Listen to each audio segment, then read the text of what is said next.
In their liquid form, pastels look just like paint. But Margaret's goal is to drain the moisture, turning this bright blue blob into some of the most renowned pastel sticks on the market. La Maison du Pastel, founded by Henri Rocher, has been making them the same way for 300 years. These drawers store hundreds upon hundreds of colors, with only slight variations between shades, some only a trained eye can see. But a premium pastel business is hard to sustain. Pastels aren't as popular as other fine art mediums like oil paint. So for years, the business struggled to find and keep its customer base. Today, its two co-owners work tirelessly to keep this centuries-old tradition alive without sacrificing the quality the Maison is known for.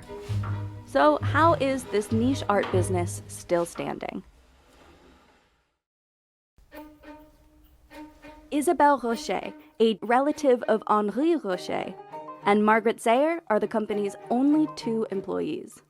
They make new pastel sticks a lot like the old ones, starting with pigment and a binder, based on a secret formula that took Rocher and his son decades to develop. People like Whistler, Redon, Degas, Sisley, who all had issues with the medium. They were having problems with the powder sticking to the paper. They were having mold on their works. So Henri Rocher brought all of his scientific skills to try and remedy and bring them the product that they were looking for. So the base of this new color is cerulean blue, which is a very classic pigment.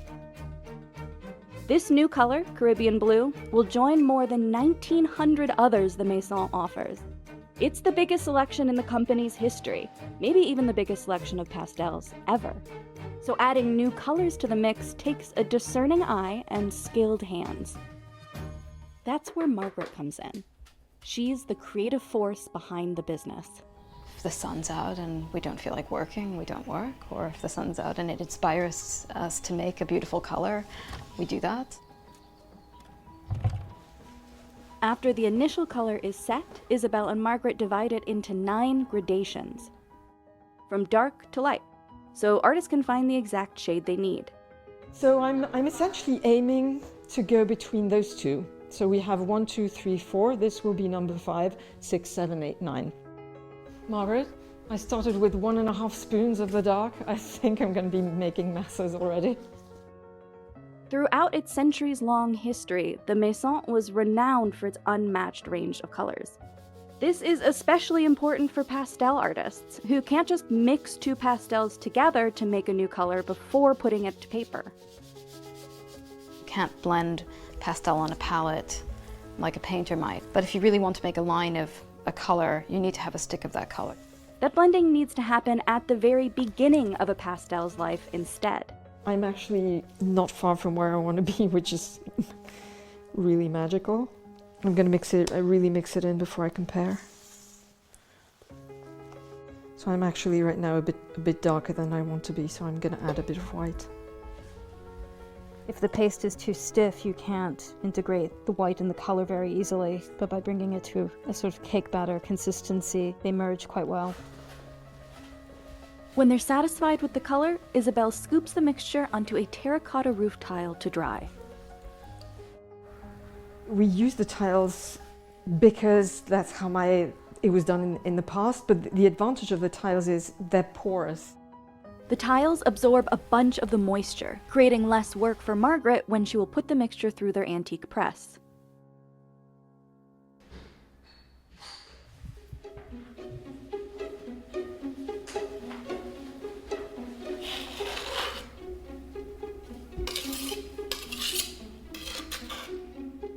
After the paste has adequately dried, Margaret wraps it in a cloth and uses an antique press to gradually squeeze the moisture from the paste. This is a tool that was there when Isabelle took over the Maison. I would imagine it's been used for quite a long time. Yeah, essentially a lot of what we're surrounded with are tools and drawers that date back 150 years. And it's as well, it gives us this sense of âme in French. I'm not sure how you say that in English. A spirit, a soul. Margaret joined Isabelle at the Maison in 2010 after a visit to the shop. She sent a cold email inquiring about a summer job and ended up finding her calling. I would have been happy just cleaning the shop, so I didn't expect an invitation to come to the house and make the pastels with her. The way I see it is I allowed the business to survive, and today I'm giving Margaret a sort of structure within which she can really make the craft live. And by the end of this, we'll probably end up with something more consistent with modeling clay cookie dough. This is one of those points in the process, though, where you might want to just sort of muscle it, but you actually have to be quite attentive. There's certain colors that lose water quite quickly that you can easily overpress, and it's always more complicated adding water back.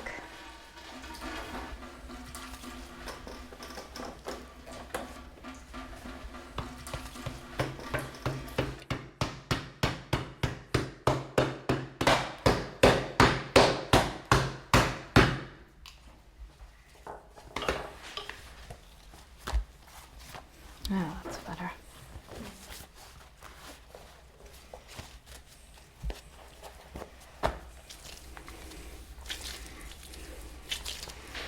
Isa? Okay, I'm coming over with the paste.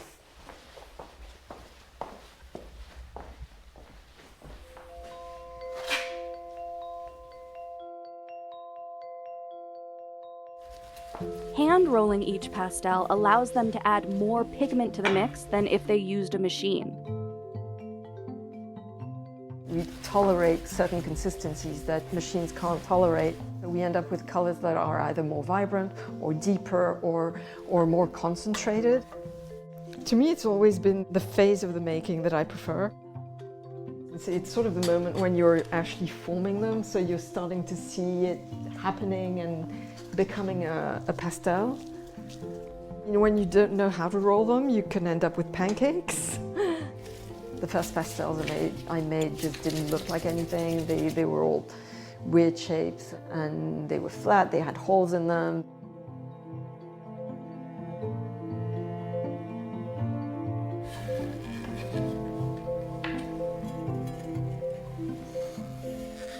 The cutting with the large blade, I believe that was also and the invention of Henri Gaucher to the traditional process, because I think in the past they used to cut the sticks once they were dry, which took forever. So it's cutting the ends in one fell swoop. When Isabelle took over the company for her aging aunts in 2000, she held on to many of the tools and techniques that Rocher developed in his day. 86. And then we let them air dry, usually for about 3 weeks. Depends on the season, depends on the colors.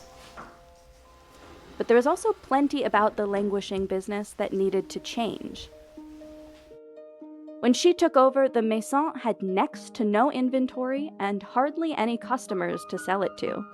My great aunts were in their 80s when I took over, which means that for the last 20 years they hadn't made much. They were very secretive, so they hadn't tried to generate new customers. So essentially their customer base, as the artists had grown older and died, they hadn't been replaced.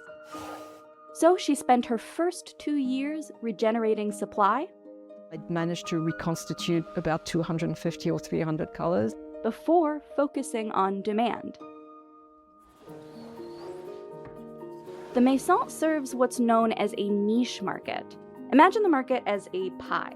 While a mass market company like Crayola tries to carve the biggest slice by appealing to as many people as possible, businesses serving niche markets cut smaller, specialty slices that appeal to a specific type of customer.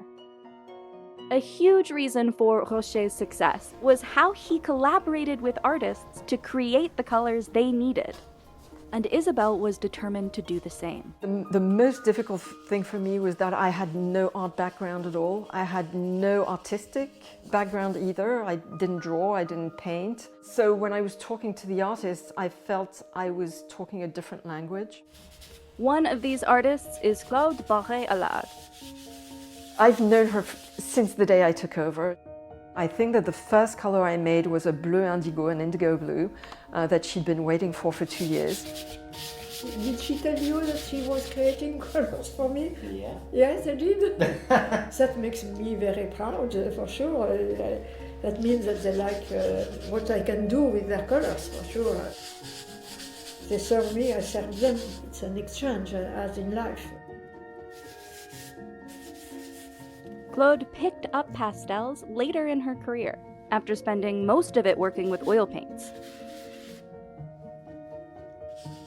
I bought the pastel rocher very slowly in the beginning, and I discovered that I sold much more with the pastel rocher because the work became much better, because the quality of pigments was wonderful.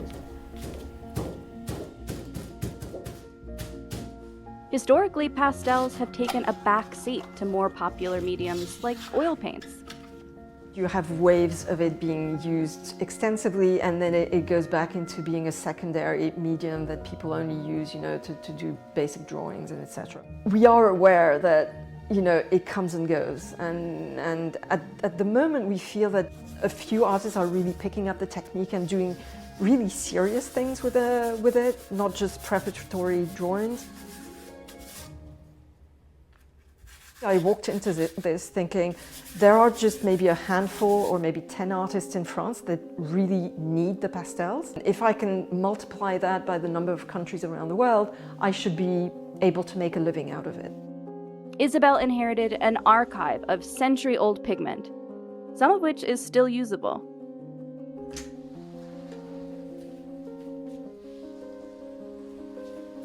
Sometimes, Margaret can even reach into the company's past to make new pastel colors. Oh, that's beauty. It's a really beautiful ochre, actually. Actually, I'm processing this in real time. That I really like this pigment. This is a genuine discovery. Well, I kind of want to see what kind of a pastel this makes. I imagine because it's an ochre, it will make an agreeable texture. I want to compare this to ochres that we already have in the range to see if I'd actually do you mind if I go get a piece of paper and a bit of white? Sure. While much of the process remains the same as when Rocher ran things, what Isabel and Margaret really hold on to is how he thought about the business. What really makes, our pastels what they are is his formulas and how they marry to the craftsmanship of the artisan that he met. Avec les pastels rochers, c'est une ascension, quoi. On progresse dans la pose de la couleur, et ça c'est essentiel parce que, dans mon travail, c'est essentiel. I know that Margaret has in her head several other ranges that she wants to bring in, and on paper she already knows that one day we will go above 2,000. But essentially, as long as we keep having people coming to the shop asking for colors they don't have, we're going to be bringing in new things.